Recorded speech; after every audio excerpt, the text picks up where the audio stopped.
तो एग्जामिनर के माइंड को समझो। जब तक एग्जामिनर के माइंड को नहीं समझोगे, एग्जाम में बहुत सारे ऐसे क्वेश्चन आएंगे जिसको आप सोल्व नहीं कर पाओगे। अब जब इस प्रकार से आ जाओ ना क्वेश्चन पे कि 50-50 पे आ जाओ, तो जय हिंद सभी को। आप सभी का यूपीएससी पीवाईक्यू सीरीज में स्वागत है, जहाँ पे हम लोग देखते हैं आईएएस, सीडीएस, सीएपीएफ, इसमें जितने भी क्वेश्चन 1997 से 2025 में पूछा है, सारे क्वेश्चन को देखते हैं। क्वेश्चन का जितने भी ऑप्शन है, जैसे ये वाले क्वेश्चन में ये जैसा कोई ऑप्शन होगा, ठीक है, इस क्वेश्चन का डिटेल एनालिसिस करते हैं।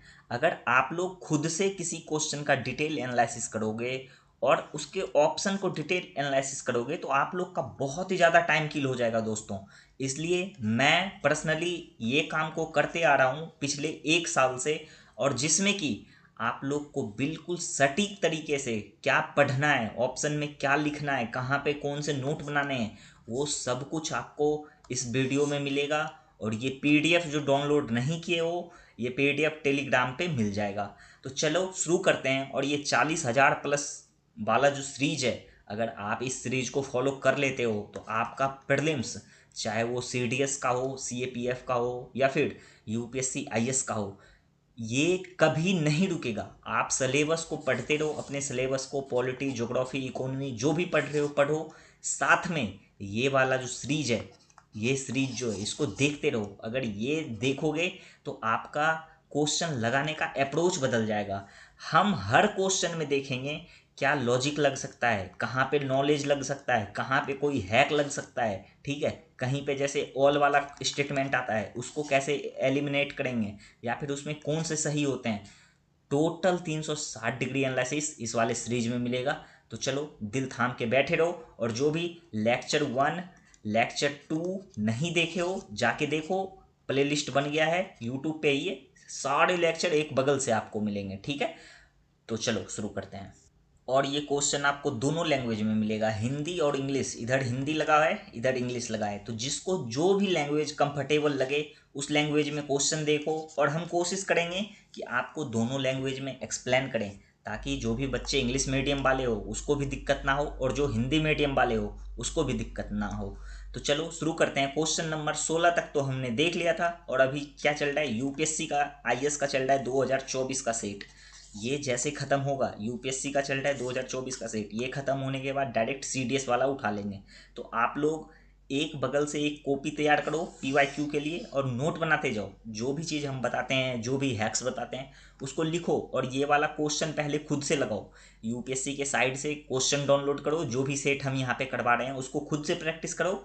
उसके बाद देखो हम आपको क्या बता रहे हैं।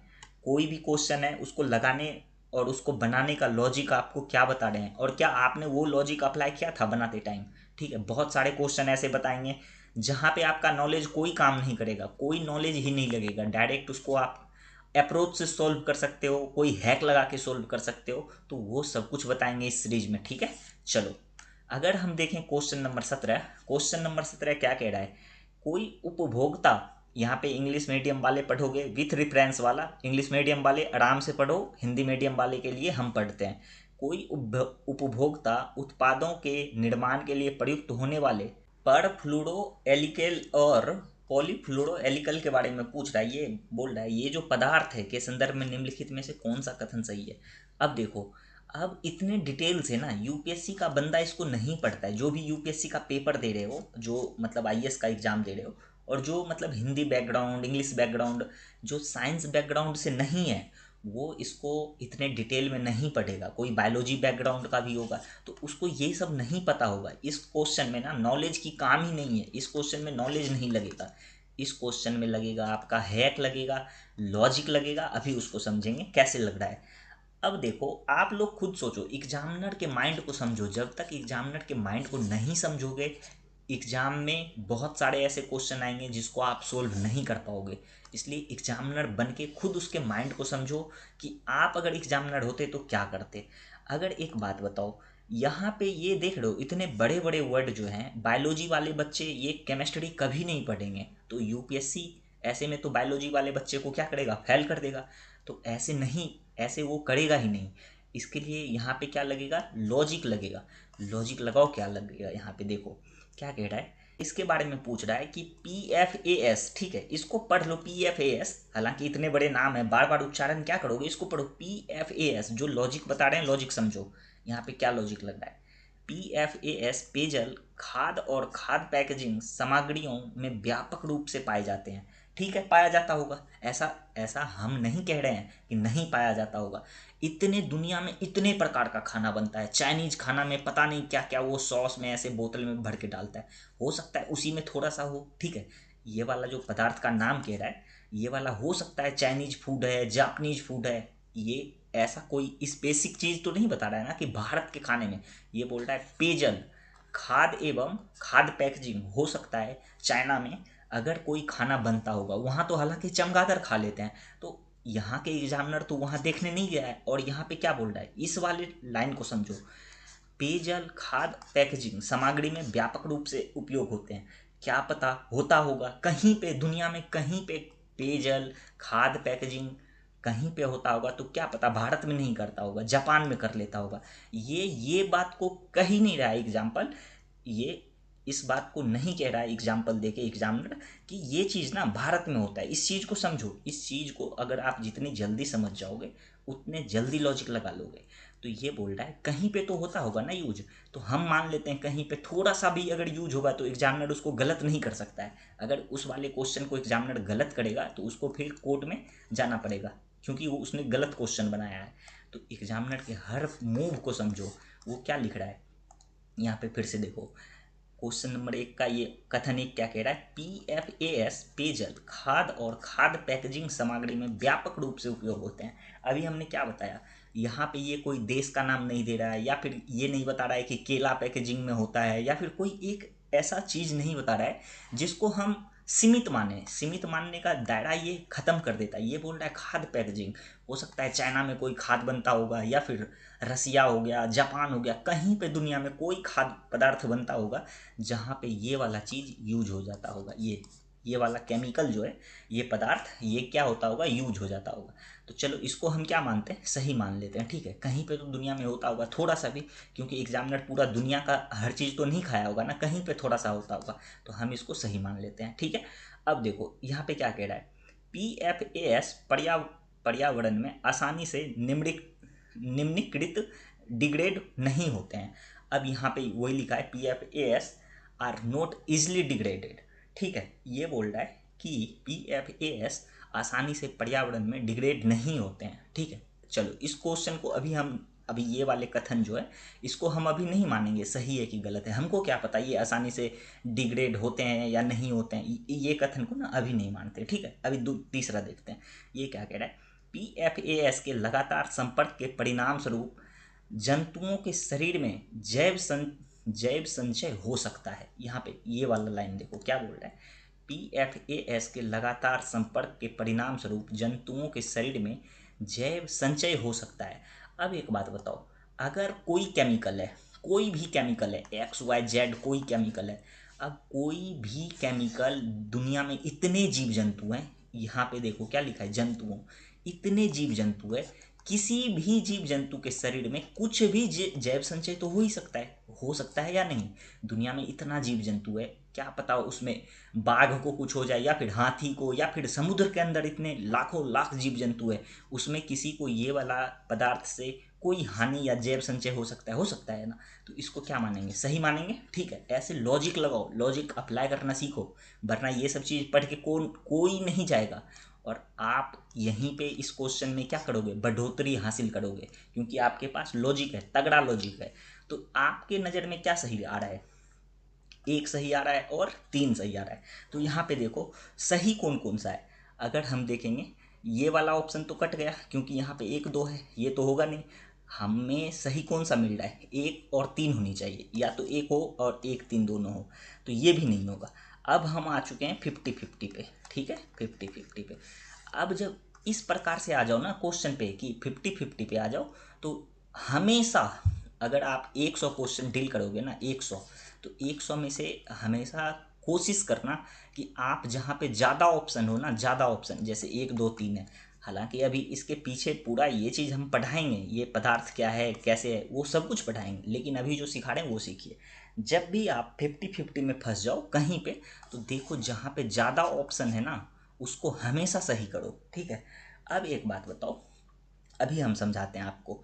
अगर ये चीज़, ये क्वेश्चन नंबर, ये जो सॉरी कथन जो 2 है, ये बोल रहा है PFAS पर्यावरण में आसानी से निम्नीकृत नहीं होते हैं, ठीक है। ये हमको पता ही नहीं है, ये स्टेटमेंट क्या है पता नहीं है, और पता होनी भी नहीं चाहिए आपको। आप इतने डीप में नहीं पढ़ोगे, आप पॉलिटी पढ़ोगे, इकोनॉमी है, बहुत सारा सब्जेक्ट है पढ़ने के लिए। ये सब क्वेश्चन क्या क्या है, लॉजिक लगाएंगे, ठीक है। तो ये सही है और ये सही है, क्वेश्चन नंबर सॉरी कथन नंबर 1 और 3 सही है। कहने का मतलब अब सही होगा तो 1 और 3 यही दोनों सही होगा, ये वाला सही होगा या ये वाला। अब एक बात बताओ, अगर हम 50-50 लगाएंगे, और 50-50 में क्या लॉजिक बताएं, जहाँ पे ज़्यादा ऑप्शन रहे ना हमेशा उस वाले क्वेश्चन को, उस वाले ऑप्शन को हिट करो। और ये चीज़ हम 75% क्वेश्चन में आपको सही करके दिखाएंगे। अगर आप 100 क्वेश्चन लगा रहे हैं ना, कि 100 क्वेश्चन में जहाँ पे ज़्यादा विकल्प है वहाँ पे सही मार रहे हो 50-50 में, तो देखना 100 में से 75 क्वेश्चन आपका सही हो जाएगा। तो यहाँ पे हम लॉजिक के अनुसार गए, तो क्या हो गया, इसका राइट आंसर क्या है, राइट आंसर क्या हो जाएगा, 1, 2 और 3, ठीक है। अब देखो ये जो है ना, अगर हम इसके बारे में थोड़ा सा जानें, ये जो पदार्थ लिखा हुआ है PFAS क्या है, अब इसको डिटेल से थोड़ा पढ़ा देते हैं। ये तो हम लॉजिक 50-50 कैसे कैसे लगाएंगे पेपर में वो देखें, कि अगर आपको कोई क्वेश्चन नहीं आता है तो उसको छोड़ना नहीं है, देखो क्वेश्चन में क्या लॉजिक लग रहा है, क्या हैक्स अप्लाई हो रहा है, ठीक है। और इंग्लिश मीडियम वाले भी देखोगे, ये परसिस्टेंट के बारे में बोल रहा है, ठीक है। अब अगर देखो यहाँ पे जो लिखा रहे हैं उसको ध्यान से सुनो, जो पढ़ा रहे हैं उसको ध्यान से पढ़ो, क्योंकि हमने इस वाले लाइन को, इस वाला जो ये वाला जो शब्द है, इसके बारे में हमने रिसर्च कर रखा है। अब आपको रिसर्च करने की ज़रूरत थोड़ी है, आप रिसर्च मत करो। आप अगर रिसर्च करने बैठोगे आपका टाइम फिर से बर्बाद होगा, और हमने सारे क्वेश्चन का ये रिसर्च कर करके बैठा है, ठीक है। तो आप सिर्फ पढ़ाई करो, जो भी नोट्स लिखा रहे हैं उसको लिखते जाओ। अगर आप इसको गूगल पे खोजोगे फिर से लिखोगे कोई फ़ायदा नहीं है, वो सब काम हमने खुद कर रखा है। और ये यहाँ से लेके 1997 से 2025 तक का जितने भी साल का पेपर मेरे पास आता है ना, सबका एनालिसिस करते हैं। और ऐसा एनालिसिस करने में हमें 2 से 3 दिन लगता है, एक पेपर का एनालिसिस करने में। तो आप लोग ये टाइम को वेस्ट मत करो, अपना दूसरा सब्जेक्ट पढ़ो, इसके लिए हम हैं। हम हर एक ऑप्शन को डिटेल से एनालिसिस करवा देंगे, टेंशन मत लीजिए आप लोग। अगर हम देखेंगे ना PFAS, ठीक है, ये जो पदार्थ है PFAS, इसका प्रयोग कहाँ पे किया जाता है पता है, इसका व्यापक रूप से प्रयोग किया जाता है पेयजल, आप लिख सकते हो PFAS, या फिर इतने बड़े बड़े जो नाम है ना इसको कोई पढ़ता भी नहीं है ठीक से, ठीक है। तो आराम से आप लोग लिखो PFAS शॉर्ट फॉर्म में, ठीक है। PFAS का प्रयोग, का प्रयोग ऐसे शॉर्ट नोट बनाते जाओ, हालांकि ये PDF तो मिल ही जाएगा। का प्रयोग पेयजल, पेयजल कोमा खाद्य पदार्थ या पैकेजिंग, खाद्य पैकेजिंग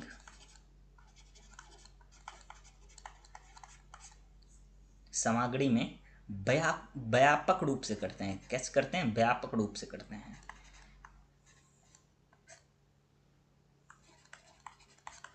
रूप से करते हैं, मतलब ये वाला जो है बिल्कुल सही है, ठीक है। अब यहाँ पे एक चीज़ और लिख सकते हैं आप, ये जो है ना, ये जंतु के शरीर में क्या हो सकता है, जैव संचय हो सकता है, मतलब ये भी कथन सही है। आप इसको स्टेटमेंट में ही लिख लो, PFAS के बारे में जो जैसे ये 3 स्टेटमेंट है ना, तीनों सही है, तो तीनों स्टेटमेंट को लिख लो। हो सकता है कभी ये क्वेश्चन ना रिपीट कर दे, और देखेंगे हम कि CDS में ना कभी कभी ऐसा टर्म दे देता है, CDS में केमिस्ट्री भी पूछता है, तो वहाँ पे जब आएगा ना वहाँ पे फिर हम बताएंगे कि देखो UPSC 2024 वाले में करवाए थे। तो इसलिए आप लोग हर एक चीज़ को जितना पढ़ा रहे हैं नोट करते जाइए। तो PFAS लिख लीजिए, ठीक है। उसके नीचे ये तीनों स्टेटमेंट क्या है, सही है, और जो ये PDF पे पढ़ रहे हो तीनों स्टेटमेंट को सही लगा दो, जब रिवीजन करोगे तो पढ़ लेना इसको, ठीक है। चलो नेक्स्ट क्वेश्चन पे चलते हैं। ऐसे ही हर एक क्वेश्चन को लॉजिक के साथ देखेंगे। नेक्स्ट क्वेश्चन क्या कह रहा है, देखो, निम्नलिखित पर विचार कीजिए, और ये जैसे ही पढ़े हो ना विचार कीजिए, डायरेक्ट देखना ये सही पूछ रहा है या गलत। उपयुक्त में से कितने प्रकार के, मतलब ये ऑप्शन जैसे देता है ना, ये ऑप्शन दे के ना एलिमिनेट नहीं कर पाओगे, ऑप्शन को कैसे काटोगे। तो वही यहाँ पे पूछ रहा है कितने प्रकार के जीव। ये देखो नाम कितना बड़ा है, परजीव्याव जाति, कितना कलिष्ठ नाम है। इसको ऐसे पढ़ लो इंग्लिश में, पारासिटाइड स्पीसीज। ठीक है, ये पारासिटाइड स्पीसीज अभी बताएंगे इसके बारे में ये है क्या। ठीक है, जो हिंदी में ना कलिष्ठ नाम लगे उसको इंग्लिश में तुरंत देख लिया करो, इसलिए हम दोनों हिंदी इंग्लिश यहीं पे लगा देते हैं। अब ये होता क्या है, पारासिटॉइड स्पीसीज क्या होता है, इसके बारे में पहले देखते हैं, उसके बाद ये क्वेश्चन को डील करेंगे। ये क्वेश्चन तो डील तो करना है ही, लेकिन ये वाला जो टर्म आ गया ना, पहले इसको देखते हैं ये है क्या। तो आप लोग यहीं पे लिख सकते हो, ठीक है, या मेरे साथ लिख लो, पारासिटाइड स्पीसीज, या हिंदी लिखो इंग्लिश लिखो, बात एक ही है। हालांकि इतना कलिष्ठ नाम देगा तो आपको समझ भी नहीं आएगा लिखा क्या है। अब अगर देखेंगे ना, ये किसको कहते हैं आपको पता है, ये जो होते हैं क्या होते हैं, छोटे कीट होते हैं। आप लिखते जाओ, ये क्या होते हैं, छोटे कीट होते हैं। ये क्या होता है, छोटे, ऐसे लिखते जाओ एक कॉपी बना के, कीट होते हैं। जब आप पढ़ने बैठोगे रिवीजन करोगे तब पता चलेगा कितना इंपॉर्टेंट है, जब कहीं पे PYQ में आएगा। ये छोटे कीट होते हैं, ठीक है, जिनकी अपरिपक्व अवस्था, जिसको इमेच्योर फेज बोलते हैं ना, अपरिपक्व अवस्था अन्य कीटों के अंदर या बाहर से जुड़ी होती है। ठीक है, इसका जो अपरिपक्व अवस्था होता है क्या होता है, लिख लो यहाँ पे। अगर हम लिखते जाएं साथ में तभी आप लिखोगे, चलो हम भी लिख देते हैं आपके साथ। ये क्या होता है, ये छोटे कीट होते हैं। पहला तो यही इसका वो हो गया, पहला पॉइंट। ये क्या होता है, छोटे कीट। अगर कहीं पे दे दे ये बड़े जानवर होते हैं, तो बड़े जानवर नहीं होते हैं, ये क्या होते हैं, छोटे कीट। पहला इसका गुण यही है। दूसरा फिर क्या लिखेंगे यहाँ पे, ये क्या होता है, अपरिपक्व अवस्था में, जिसको इमेच्योर फेज बोलते हैं, अपरिपक्व अवस्था में अन्य कीट के, ये अगर स्टेटमेंट बना दे तो जो बच्चा PYQ को ना सही से एनालाइज नहीं किया है वो कभी सोल्व कर पाएगा, आप ही बताओ, क्योंकि हम यहाँ पे करवा रहे हैं आपको। अन्य कीट के अंदर या बाहर, बाहर से क्या होता है, ये जुड़ी होती है, बाहर से जुड़ी होती है, ठीक है, जुड़ी होती है, जिसे मेजबान मतलब होस्ट, जिसे मेजबान कहते हैं। ठीक है, वे अंततः क्या करता है, ये जो जीव है ना, ये स्पीसीज क्या करता है, अंततः उस मेजबान को मार देता है जिस पर वो भोजन करता है। समझ सकते हो, अगर इसका गुण वाला स्टेटमेंट कभी दे दे कि पैरासिटॉइड स्पीसीज जो है अपने मेजबान के साथ कैसा बिहेव करता है, जो उसका होस्ट होता है उसको क्या करता है, ये लास्ट में क्या करता है, मार देता है। अपने मेजबान को क्या करता है, मार देता है, मार देता है। जिस पर वो क्या करता है, भोजन करता है, जिस पर भोजन करता है ना, अपने मेजबान को ही लास्ट में मार देता है। तो ये सारा गुण हो गया किसका, पैरासिटाइड स्पीसीज का। ठीक है, अब देखते हैं इसमें ये वाले ऑप्शन में कि यहाँ पे कौन कौन सा है। तो एक बात बताओ, जब भी ऐसा ऑप्शन आए तो आप तो एलिमिनेट कर नहीं पाओगे, पहला बात तो यही है, आपको सब कुछ पता होनी चाहिए। और UPSC अब डीप में जा रहा है तो आपको भी डीप में उतर के PYQ एनालाइज करना ही पड़ेगा। सिलेबस पढ़ो, सिलेबस पढ़ने में कोई दिक्कत नहीं है, लेकिन PYQ एनालाइज डीप में जाके नहीं करोगे तो जो बच्चे डीप में एनालाइज करके जाएंगे, जो सही से अपने नोट को बना के जाएंगे PYQ का, जो PYQ का एक कॉपी बना के जाएंगे, बार बार क्वेश्चन को रिवीजन करके जाएंगे, उसका एग्ज़ाम निकल जाएगा। समझ गए ना, प्रीलिम्स यही है। प्रीलिम्स आपका नॉलेज का तो गेम है ही, उसके साथ आपको ये भी एग्जामिनर देखता है कि लॉजिक लगाना, हैक लगाना आता है या नहीं। तो यहाँ पे अगर देखेंगे, जिसको हम ना बड़ या वस्प बोलते हैं, ठीक है, वस्प जिसको बोलते हैं, यहाँ पे देखो ये 5 नंबर, ठीक है, और मधुमक्खी, ठीक है, मधुमक्खी या मक्खी, ये मक्खी हो गया, मधुमक्खी हो गया, और बड़ या वस्प हो गया। अभी 1 मिनट इसको मिटाते हैं फिर अच्छे से समझाते हैं क्या बोल रहे हैं। ये जो है, जैसे हम देखेंगे कि पैरासिटाइड स्पीसीज कौन कौन है, कौन कौन इसमें है, तो अगर यहाँ पे ना कुछ ही हैं पैरासिटाइड स्पीसीज जिसमें ये आता है, मक्खी आता है, ठीक है, और अगर देखेंगे इसमें मधुमक्खी या मक्खी, ठीक है, एक ही उसमें एक ही श्रेणी में आएगा, जिसको कि अगर हम देखेंगे ना तो हेमनो, अगर इसका लिखोगे हेमनो लिख लो, हेम नेनो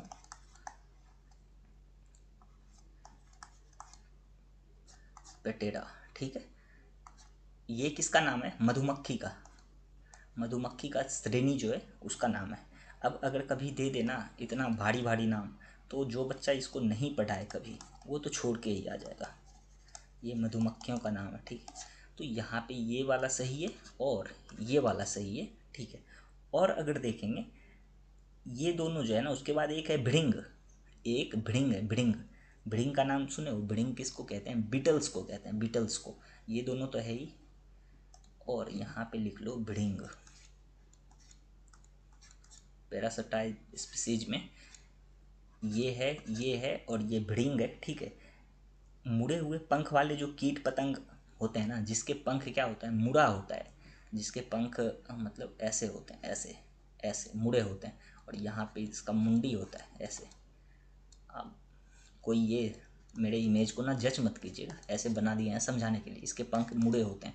तो वो सब कौन से जीव हैं? पैरासिटाइड स्पीसीज के अंतर्गत आते हैं। तो ऑप्शन क्या हो जाएगा इसका? बी हो जाएगा। केवल 3 हो जाएगा इसमें, ठीक है, केवल 3। एक और है ना इसमें, अगर आप लोग देखोगे ये बीटल्स तो है, ये भिड़िंग वाला हम नीचे लिख दिए, यहाँ पे बीटल्स है, तो ऑप्शन 3 हो जाएगा सही। अब समझ में आ गया ये प्रजाति क्या है, ठीक है। इसके कौन कौन से गुण हैं, गुण यहाँ पे लिखा दिए। इसके अंदर कौन कौन से जीव हैं, ठीक है। मधुमक्खी भी है, मधुमक्खी को क्या बोलते हैं ये भी लिखा दिए। तो इतना काफ़ी है इस क्वेश्चन के लिए, ठीक है। पीएचडी नहीं करना है, बस नॉलेज लेना है। चलिए नेक्स्ट क्वेश्चन पे चलते हैं। क्वेश्चन नंबर 19, ये क्या कह रहा है देखो। निम्नलिखित पौधे पर विचार कीजिए, उपयुक्त में से कितने मटर कुल की फैमिली हैं? How many of the above belong to the P family, ठीक है। ये बोल रहा है कि कितने मटर फैमिली के पौधे हैं, जिसमें मूंगफली दिया हुआ है, कुल्थी, हॉर्स ग्राम, जिसको कि आप लोग काली चना बोलते हैं, यूपी में होता है बहुत ज़्यादा, ठीक है, जिसको काली चना, और सोयाबीन। इसमें पूछ रहा है कितने मटर प्रजाति का पौधा है। तो इसमें ना जैसे ही मटर कुल के बारे में देखते हैं, तो यहाँ पे कुछ देख लो, कुछ बता रहे हैं, उस चीज़ को नोट कर लो, उसके बाद ये क्वेश्चन देखेंगे। ये जो मटर कुल का पौधा है ना, इसको क्या बोलते हैं? फेबसी, फेबसी या मटर कुल, हिंदी में अगर लिखेंगे, या इंग्लिश में भी उसको फेबसी ही बोलोगे, फेबसी, और हिंदी में क्या बोलेंगे? या मटर कुल, मटर कुल आवृत बीज। ये अगर आ जाए कभी, तो आप लोग ध्यान रखना कि ये कहीं ना कहीं पीवाईक्यू में पूछा गया है।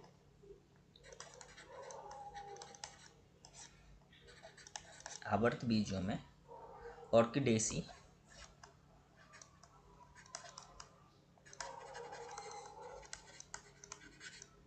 ऑर्किडेसी मतलब ये ऑर्किड परिवार का, ये कौन सी फैमिली का है? ऑर्किडेसी किस परिवार का है? ऑर्किड परिवार का है, ऑर्किड परिवार। और एस्टोरेसी, एस्टोरेसी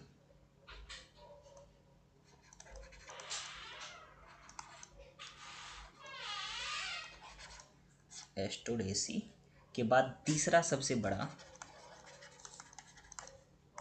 तीसरा सबसे बड़ा कुल है। अब देखो ये जो पूछ रहा है ना मटर फैमिली के, तो मटर फैमिली में ये तीनों आता है, ये भी आता है, मूंगफली भी आता है, कुल्थी भी आता है, और सोयाबीन भी आता है। तो जब ये तीनों आएगा तो ऑप्शन क्या हो जाएगा? ऑप्शन सी, मतलब ऑल राइट, ऑप्शन सी हो जाएगा, ये तीनों सही है, ठीक है। और इसके बारे में अगर पूछेगा ये कौन से फैमिली का है, तो ये फैबसी या मटर कुल आवर्तबीजी में ऑर्किड परिवार का है। कौन से परिवार का है? कभी अगर दे दे कि ये जो है ये मटर कुल फैमिली कौन से परिवार का है, तो ऑर्किड परिवार का। ध्यान रखना, जो क्या है एस्टोरेसी के बाद तीसरा सबसे बड़ा कुल है। अगर यहाँ पे दे दे एस्टोरेसी के बाद पांचवा सबसे बड़ा कुल है, तो नहीं, गलत हो जाएगा, तीसरा सबसे बड़ा कुल है, ध्यान रखना। तो इस क्वेश्चन से इतना ही लेते हैं। चलिए, और ये जो क्वेश्चन है ना, क्वेश्चन नंबर 20, इस क्वेश्चन को यूपीएससी ने ड्रॉप कर दिया। ये क्वेश्चन को यूपीएससी में सबने चैलेंज किया और यूपीएससी ने पाया कि ये क्वेश्चन नहीं होनी चाहिए, तो ये क्वेश्चन हो गया गलत। हालांकि अगर हम यहाँ पे इस क्वेश्चन को देखेंगे तो इस क्वेश्चन को मेरे अकॉर्डिंग, ठीक है, जितना मैंने रिसर्च किया, जितने अलग अलग आर्टिकल्स पढ़े, जितने गूगल्स पे, चैट जीपीटी पे, आपके लिए अगर कोई आंसर हम यहाँ पे बता रहे हैं ना, तो उस आंसर को ढूंढने से पहले chat GPT, Google, various other source को पढ़ते हैं। उसके बाद आपके ऑप्शन एनालिसिस में वो वाला चीज़ हम डालते हैं। अब समझ में आ रहा होगा आपको कि कितना मेहनत का काम है। और उसके बाद आपके आंसर को यूपीएससी के आंसर सीट से मिलाते हैं। उसके बाद यहाँ पे हम बताते हैं अगर इतना काम आप करोगे तो सोचो पढ़ाई कब करोगे। इसलिए ये काम हम पे छोड़ो, आप पढ़ते रहो आराम से। देखो इस क्वेश्चन को देखते हैं, ठीक है। हालांकि ये क्वेश्चन यूपीएससी ने क्या किया है, ड्रॉप किया है इसको, इसने गलत मान लिया है तो ड्रॉप कर दिया इस क्वेश्चन को। लेकिन ये क्वेश्चन आ गया है तो थोड़ा सा इसके बारे में भी जान ही लेते हैं। ये क्या पूछ रहा है, इंडियन फ्लाइंग फॉक्स, यहाँ पे देखो, Indian flying fox is placed under the vermin. ये बर्मिन क्या होता है अभी समझते हैं। इंडियन फ्लाइंग फॉक्स को वन्यजीव संरक्षण अधिनियम 1972 के अधीन पीड़क जंतु की श्रेणी में रखा गया है। और कथन 2 क्या कह रहा है, इंडियन फ्लाइंग फॉक्स अन्य जंतुओं का क्या करता है, रक्त पीता है। चलो ये पहले समझते हैं क्या।